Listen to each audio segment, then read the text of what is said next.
Present time at big ব্ৰেকিংলৈ স্বাগতম মই অভিলাষ আৰু লৈ আহিছোঁ এটা গুৰুত্বপূৰ্ণ খবৰ মিয়াই অসমত নহয় বাংলাদেশতে ভোট দিব পাৰে নিয়ম অনুসৰি মিয়াই অসমত ভোট দিব নোৱাৰে বাংলাদেশতে ভোট দিব পাৰে এছআৰৰ জৰিয়তে মিয়াক কষ্ট দিয়া হৈছে দিগদাৰি দিয়া হৈছে তাত আমি কিয় বেয়া পাম মিয়াই কষ্ট পাওক দিগদাৰি পাওক তাত আমাৰ বেয়া পাবলগীয়া একো নাই মিয়াক দিগদাৰি দি থকা হৈছে সমান্তৰালকৈ কৈছে যদি অসমত এছআইআৰ হয় তেন্তে 3 পৰা 4 লাখ মিয়াৰ নাম কাট খাব আৰু মিয়া ভোটৰৰ নাম কাট খাব গতিকে অলপ বিজেপিয়ে মিয়া মুছলমানৰ ভোট চুৰ কৰিছে আৰু এই সন্দৰ্ভত মুখ্যমন্ত্ৰীয়ে কি কৈছে সবিশেষ লৈ অহাৰ চেষ্টা কৰিছোঁ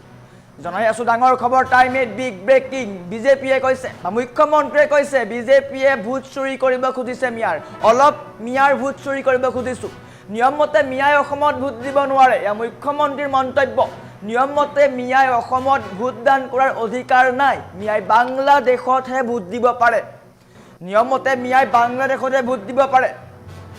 গতিকে মিয়াক লৈ পুনৰ এবাৰ বৃহৎ মন্তব্য কৰিছে মুখ্যমন্ত্ৰীয়ে এছআৰৰ পৰা অসমীয়া মানুহৰ কষ্ট হোৱা নাই এছআৰৰ জৰিয়তে কোনো অসমীয়া খিৰঞ্জীয়া লোকৰ কষ্ট হোৱা নাই অলপমান মিয়াই কষ্ট পাওক আমি বেয়া পাবলৈ কি আছে মুখ্যমন্ত্ৰীৰ মন্তব্য এছআৰৰ জৰিয়তে মিয়াই কষ্ট পাওক আমি কিয় বেয়া পাম তাৰ পৰা মিয়াই যাতে অসমত ভোট দিব নোৱাৰে তাৰ কাৰণে ব্যৱস্থা কৰা হৈছে মিয়াই যাতে ভোটদান কৰিব নোৱাৰে তাৰ কাৰণে কষ্ট কৰা হৈছে বা কাৰ্য কৰা হৈছে এয়া কেৱল প্ৰাথমিক কাৰ্যহে এয়া কেৱল আৰম্ভণিহে মিয়াক লৈ অসমত যদি এছআইআৰ আহে তেন্তে 4 পৰা 5 লাখ মিয়া ভোটৰ কৰ্তন হ'ব মিয়া ভোটৰ নাম কৰ্তন হ'ব এই ক্ষেত্ৰত কংগ্ৰেছে যিমান সমালোচনা কৰে কৰক কিন্তু যদি এছআইআৰ হয় তেন্তে 4 পৰা 5 লাখ মিয়া ভোটাৰৰ নাম কৰ্তন হ'ব মোৰ কামেই হৈছে মিয়াক কষ্ট দিয়া এয়া মুখ্যমন্ত্ৰীৰ মন্তব্য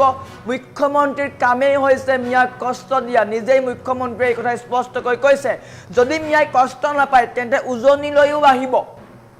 আৰু ইতিমধ্যে অহা আৰম্ভ কৰিছে ভূমি দখল কৰিছে তিনিচুকীয়াটো হিন্দুৰ পৰিমাণতকৈ মিয়া মানুহৰ মাটি ক্ৰয়ৰ পৰিমাণ বেছি তেওঁলোকে কি ধৰণে গ্ৰাস কৰিছে সকলোৱে দেখিছে এছআইআৰক লৈ মুখ্যমন্ত্ৰীয়ে বৃহৎ প্ৰতিক্ৰিয়া কৈছে এতিয়াই অসমীয়া সজাগ হ'ব লাগিব এতিয়াই তেওঁলোকক অলপ কষ্ট দিব লাগিব নহ'লে তেওঁলোকে সকলো দখল কৰিব গতিকে এছআৰৰ জৰিয়তে মিয়াক কষ্ট দিয়া হৈছে মিয়াক কষ্ট পাওক আমি কিয় বেয়া পাম তাত আমি দুখ কৰিবলগীয়া বেয়া পাবলগীয়া একো নাই মিয়াৰ কাৰণে আমি দুখ নকৰোঁ মিয়াক কষ্ট দিয়াই হৈছে আমাৰ কাম এছআৰৰ জৰিয়তে মিয়াই কষ্ট খাব লাগিব মিয়াই দুখ অনুভৱ কৰিব লাগিব অসমত যে তেওঁলোকে ভোট দিব নোৱাৰে তেওঁলোকৰ স্থান যে অসমত নহয় সেয়া মিয়াই বুজি পাব লাগিব গতিকে সেই কাৰণে এছআৰৰ জৰিয়তে মিয়াক কষ্ট দিয়া হৈছে আৰু কষ্ট আগলৈও দি থাকিম এয়া মুখ্যমন্ত্ৰীৰ মন্তব্য মিয়াক দিগদাৰি দিয়াই হৈছে মোৰ কাম গতিকে মিয়াই কষ্ট পাব নিশ্চয়কৈ মিয়াই কষ্ট পাব তাত অসমীয়া মানুহে বা আমি বেয়া পাবলগীয়া একো নাই মিয়াই কষ্ট পালেহে তেওঁলোকে নিজৰ কথা স্বীকাৰ কৰিব বা অসমক লৈ যি বিৰূপ চিন্তা কৰিছে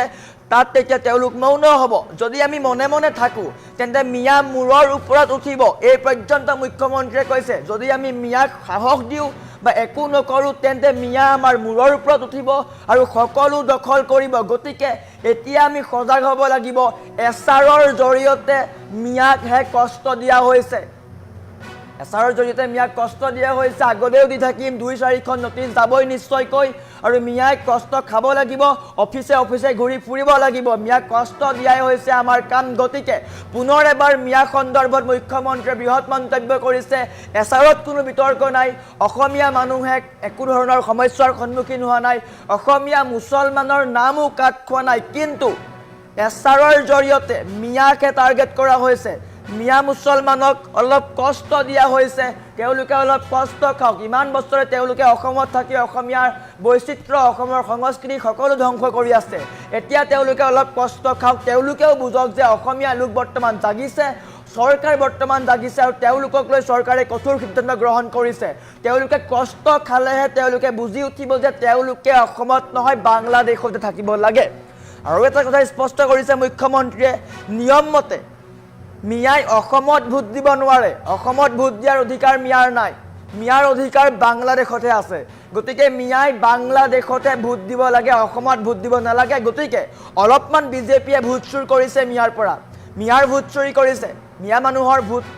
বা মিয়া মানুহৰ ভোটাৰ তালিকাৰ পৰা নাম কৰ্তন নিশ্চয়কৈ হ'ব আৰু এনেকৈ মুখ্যমন্ত্ৰীয়ে বৃহৎ মন্তব্য কৰিছে মুখ্যমন্ত্ৰীৰ মন্তব্য আহি পৰিছে এক্সক্লুচিভ মন্তব্য কি কৈছে মুখ্যমন্ত্ৰীয়ে দেখুৱাই লোৱাৰ চেষ্টা কৰিছোঁ আমি অলপ মিয়াৰ ভোট চুৰি কৰিব খুজিছো কিয় মিয়াবিলাকেতো ইয়াৰ নিয়মতে ভোট দিব পাবই নালাগে তেওঁলোকে বাংলাদেশতে ভোট দিব লাগে তেওঁলোকে যাতে অসমত ভোট দিব নোৱাৰে তাৰ আমি ব্যৱস্থা কৰিছো কিন্তু এইটো অকনমান প্ৰিলিমিনাৰী এছআইআৰ যেতিয়া আহিব অসমত এতিয়া এছআইআৰ আহাই নাই তেতিয়া মিয়া ভোট 4-5 লাখ কাটিব লাগিব গতিকে এইটো কংগ্ৰেছে মোক যিমান গালি পাৰে পাৰক মোৰ কাম হৈছে মিয়াক কষ্ট দিয়া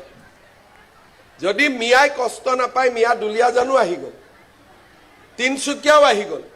কেইদিনমান আগতে মাটি কিনা বেচাৰ মই এটা লিষ্ট পাইছিলোঁ তিনিচুকীয়াত হিন্দুৱে বিক্ৰী কৰা বেছি মিয়া মুছলমানে কিনা বেছি তাৰমানে ডিগবৈ তিনচুকীয়া দুলিয়াজানলৈকে মিয়া আহি গ'ল এতিয়া যদি আমি সাৱধান নহওঁ কেতিয়া সাৱধান হ'ম সেইকাৰণে এছআৰতটো কোনো অসমীয়া মানুহৰ কষ্ট হোৱা নাই অলপ মিয়াই কষ্ট পাওক না তাত আমি কিয় বেয়া পাব লাগে আমি অলপ মিয়াৰ ভোট চুৰি কৰিব খুজিছো কিয় মিয়াবিলাকেতো ইয়াৰ নিয়মতে ভোট দিব পাবই নালাগে তেওঁলোকে বাংলাদেশতে ভোট দিব লাগে তেওঁলোকে যাতে অসমত ভোট দিব নোৱাৰে তাৰ আমি ব্যৱস্থা কৰিছো কিন্তু এইটো অকনমান প্ৰিলিমিনাৰী এছআইআৰ যেতিয়া আহিব অসমত এতিয়া এছআইআৰ আহাই নাই তেতিয়া মিয়া ভোট 4-5 লাখ কাটিব লাগিব গতিকে এইটো কংগ্ৰেছে মোক যিমান গালি পাৰে পাৰক মোৰ কাম হৈছে মিয়াক কষ্ট দিয়া যদি মিয়াই কষ্ট নাপায় মিয়া দুলিয়া জানো আহি গ'ল তিনচুকীয়াও আহি গ'ল কেইদিনমান আগতে মাটি কিনা বেচাৰ মই এটা লিষ্ট পাইছিলোঁ তিনিচুকীয়াত হিন্দুৱে বিক্ৰী কৰা বেছি মিয়া মুছলমানে কিনা বেছি তাৰমানে ডিগবৈ তিনচুকীয়া দুলিয়াজানলৈকে মিয়া আহি গ'ল এতিয়া যদি আমি সাৱধান নহওঁ কেতিয়া সাৱধান হ'ম সেইকাৰণে এছআৰতটো কোনো অসমীয়া মানুহৰ কষ্ট হোৱা নাই অলপ মিয়াই কষ্ট পাওক না তাত আমি কিয় বেয়া পাব লাগে আমি অলপ মিয়াৰ ভোট চুৰি কৰিব খুজিছো কিয় মিয়াবিলাকেতো ইয়াৰ নিয়মতে ভোট দিব পাবই নালাগে তেওঁলোকে বাংলাদেশতে ভোট দিব লাগে তেওঁলোকে যাতে অসমত ভোট দিব নোৱাৰে তাৰ আমি ব্যৱস্থা কৰিছো কিন্তু এইটো অকনমান প্ৰিলিমিনাৰী এছআইআৰ যেতিয়া আহিব অসমত এতিয়া এছআইআৰ আহাই নাই তেতিয়া মিয়া ভোট 4-5 লাখ কাটিব লাগিব গতিকে এইটো কংগ্ৰেছে মোক যিমান গালি পাৰে পাৰক মোৰ কাম হৈছে মিয়াক কষ্ট দিয়া যদি মিয়াই কষ্ট নাপায় মিয়া দুলিয়া জানো আহি গ'ল তিনচুকীয়াও আহি গ'ল কেইদিনমান আগতে মাটি কিনা বেচাৰ মই এটা লিষ্ট পাইছিলোঁ তিনিচুকীয়াত হিন্দুৱে বিক্ৰী কৰা বেছি মিয়া মুছলমানে কিনা বেছি তাৰমানে ডিগবৈ তিনচুকীয়া দুলিয়াজানলৈকে মিয়া আহি গ'ল এতিয়া যদি আমি সাৱধান নহওঁ কেতিয়া সাৱধান হ'ম সেইকাৰণে এছআৰতটো কোনো অসমীয়া মানুহৰ কষ্ট হোৱা নাই অলপ মিয়াই কষ্ট পাওক না তাত আমি কিয় বেয়া পাব লাগে আমি অলপ মিয়াৰ ভোট চুৰি কৰিব খুজিছো কিয় মিয়াবিলাকেতো ইয়াৰ নিয়মতে ভোট দিব পাবই নালাগে তেওঁলোকে বাংলাদেশতে ভোট দিব লাগে তেওঁলোকে যাতে অসমত ভোট দিব নোৱাৰে তাৰ আমি ব্যৱস্থা কৰিছো কিন্তু এইটো অকনমান প্ৰিলিমিনাৰী এছআইআৰ যেতিয়া আহিব অসমত এতিয়া এছআইআৰ আহাই নাই তেতিয়া মিয়া ভোট 4-5 লাখ কাটিব লাগিব গতিকে এইটো কংগ্ৰেছে মোক যিমান গালি পাৰে পাৰক মোৰ কাম হৈছে মিয়াক কষ্ট দিয়া যদি মিয়াই কষ্ট নাপায় মিয়া দুলিয়া জানো আহি গ'ল তিনচুকীয়াও আহি গ'ল কেইদিনমান আগতে মাটি কিনা বেচাৰ মই এটা লিষ্ট পাইছিলোঁ তিনিচুকীয়াত হিন্দুৱে বিক্ৰী কৰা বেছি মিয়া মুছলমানে কিনা বেছি তাৰমানে ডিগবৈ তিনচুকীয়া দুলিয়াজানলৈকে মিয়া আহি গ'ল এতিয়া যদি আমি সাৱধান নহওঁ কেতিয়া সাৱধান হ'ম সেইকাৰণে এছআৰতটো কোনো অসমীয়া মানুহৰ কষ্ট হোৱা নাই অলপ মিয়াই কষ্ট পাওক না তাত আমি কিয় বেয়া পাব লাগে আমি অলপ মিয়াৰ ভোট চুৰি কৰিব খুজিছো কিয় মিয়াবিলাকেতো ইয়াৰ নিয়মতে ভোট দিব পাবই নালাগে তেওঁলোকে বাংলাদেশতে ভোট দিব লাগে তেওঁলোকে যাতে অসমত ভোট দিব নোৱাৰে তাৰ আমি ব্যৱস্থা কৰিছো কিন্তু এইটো অকনমান প্ৰিলিমিনাৰী এছআইআৰ যেতিয়া আহিব অসমত এতিয়া এছআইআৰ আহাই নাই তেতিয়া মিয়া ভোট 4-5 লাখ কাটিব লাগিব গতিকে এইটো কংগ্ৰেছে মোক যিমান গালি পাৰে পাৰক, মোৰ কাম হৈছে মিয়াক কষ্ট দিয়া। যদি মিয়াই কষ্ট নাপায়, মিয়া দুলীয়াজানো আহি গ'ল, তিনিচুকীয়াও আহি গ'ল। কেইদিনমান আগতে মাটি কিনা বেচাৰ মই এটা লিষ্ট পাইছিলোঁ তিনিচুকীয়াত। হিন্দুৱে বিক্ৰী কৰা বেছি, মিয়া মুছলমানে কিনা বেছি। তাৰমানে ডিগবৈ, তিনিচুকীয়া, দুলীয়াজানলৈকে মিয়া আহি গ'ল। এতিয়া যদি আমি সাৱধান নহওঁ, কেতিয়া সাৱধান হ'ম? সেইকাৰণে এছাৰততো কোনো অসমীয়া মানুহৰ কষ্ট হোৱা নাই। অলপ মিয়াই কষ্ট পাওক না, তাত আমি কিয় বেয়া পাব লাগে? আমি অলপ মিয়াৰ ভোট চুৰি কৰিব খুজিছোঁ। কিয় মিয়াবিলাকেতো ইয়াৰ নিয়মতে ভোট দিব পাবই নালাগে, তেওঁলোকে বাংলাদেশতে ভোট দিব লাগে। তেওঁলোকে যাতে অসমত ভোট দিব নোৱাৰে তাৰ আমি ব্যৱস্থা কৰিছোঁ। কিন্তু এইটো অকণমান প্ৰিলিমিনাৰী। SIR যেতিয়া আহিব, অসমতো এতিয়া SIR অহাই নাই, তেতিয়া মিয়া ভোট 4-5 লাখ কাটিব লাগিব। গতিকে এইটো কংগ্ৰেছে মোক যিমান গালি পাৰে পাৰক, মোৰ কাম হৈছে মিয়াক কষ্ট দিয়া। যদি মিয়াই কষ্ট নাপায়, মিয়া দুলীয়াজানো আহি গ'ল, তিনিচুকীয়াও আহি গ'ল। কেইদিনমান আগতে মাটি কিনা বেচাৰ মই এটা লিষ্ট পাইছিলোঁ তিনিচুকীয়াত। হিন্দুৱে বিক্ৰী কৰা বেছি, মিয়া মুছলমানে কিনা বেছি। তাৰমানে ডিগবৈ, তিনিচুকীয়া, দুলীয়াজানলৈকে মিয়া আহি গ'ল। এতিয়া যদি আমি সাৱধান নহওঁ, কেতিয়া সাৱধান হ'ম? সেইকাৰণে এছাৰততো কোনো অসমীয়া মানুহৰ কষ্ট হোৱা নাই। অলপ মিয়াই কষ্ট পাওক না, তাত আমি কিয় বেয়া পাব লাগে? আমি অলপ মিয়াৰ ভোট চুৰি কৰিব খুজিছোঁ। কিয় মিয়াবিলাকেতো ইয়াৰ নিয়মতে ভোট দিব পাবই নালাগে, তেওঁলোকে বাংলাদেশতে ভোট দিব লাগে। তেওঁলোকে যাতে অসমত ভোট দিব নোৱাৰে তাৰ আমি ব্যৱস্থা কৰিছোঁ। কিন্তু এইটো অকণমান প্ৰিলিমিনাৰী। SIR যেতিয়া আহিব, অসমতো এতিয়া SIR অহাই নাই, তেতিয়া মিয়া ভোট 4-5 লাখ কাটিব লাগিব। গতিকে এইটো কংগ্ৰেছে মোক যিমান গালি পাৰে পাৰক, মোৰ কাম হৈছে মিয়াক কষ্ট দিয়া। যদি মিয়াই কষ্ট নাপায়, মিয়া দুলীয়াজানো আহি গ'ল, তিনিচুকীয়াও আহি গ'ল। কেইদিনমান আগতে মাটি কিনা বেচাৰ মই এটা লিষ্ট পাইছিলোঁ তিনিচুকীয়াত। হিন্দুৱে বিক্ৰী কৰা বেছি, মিয়া মুছলমানে কিনা বেছি। তাৰমানে ডিগবৈ, তিনিচুকীয়া, দুলীয়াজানলৈকে মিয়া আহি গ'ল। এতিয়া যদি আমি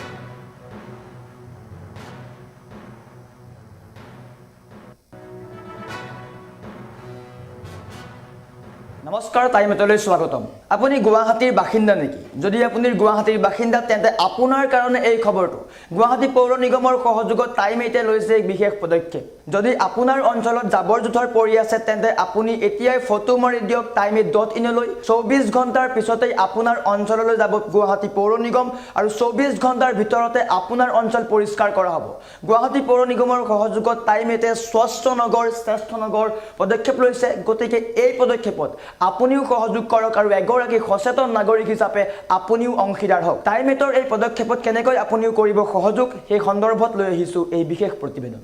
টাইম8 আৰু গুৱাহাটী পৌৰ নিগমৰ বিশেষ পদক্ষেপ।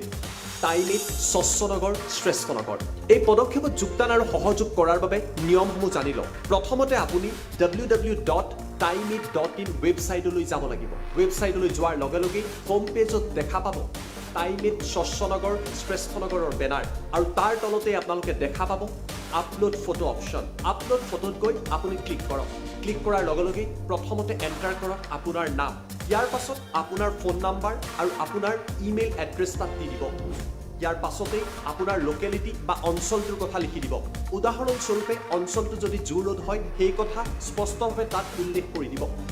আৰু ইয়াৰ পাছত জাবৰৰ ফটোখন আপুনি আপলোড কৰি দিব। সম্পূৰ্ণ প্ৰক্ৰিয়া হোৱাৰ পাছত ছাবমিট বটনত ক্লিক কৰি দিব। মাত্ৰ এইকেইটা কাম কৰাৰ লগে লগেই আপোনাৰ ফটোগ্ৰাফ লাভ কৰিব আমাৰ টিমে আৰু জনোৱা হ'ব GMC। মাত্ৰ 24 ঘণ্টাৰ ভিতৰতেই আপোনাৰ সমস্যাৰ সমাধান দিয়া হ'ব আৰু তাৰ পাছত টাইম8ৰ ৱেবছাইটত উপলব্ধ হ'ব আগৰ আৰু পাছৰ ফটোৰ তুলনামূলক ছবি। অৰ্থাৎ জাবৰৰ ফটো দিয়াৰ সময়ত আপোনাৰ অঞ্চলটো কেনেকুৱা আছিল আৰু GMCয়ে চাফাই অভিযান চলোৱাৰ পাছত বৰ্তমানৰ ছবি কেনেকুৱা। ইয়াৰ জৰিয়তে এগৰাকী সচেতন নাগৰিক হিচাপে এই পদক্ষেপত আপুনিও অংশগ্ৰহণ কৰক আৰু গুৱাহাটীক এখন স্বচ্ছ আৰু নিকা নগৰ হিচাপে গঢ়ি তোলাৰ এই মহান কাৰ্যৰ আপুনিও অংশীদাৰ হওক। টাইম8 স্বচ্ছ নগৰ শ্ৰেষ্ঠ নগৰ।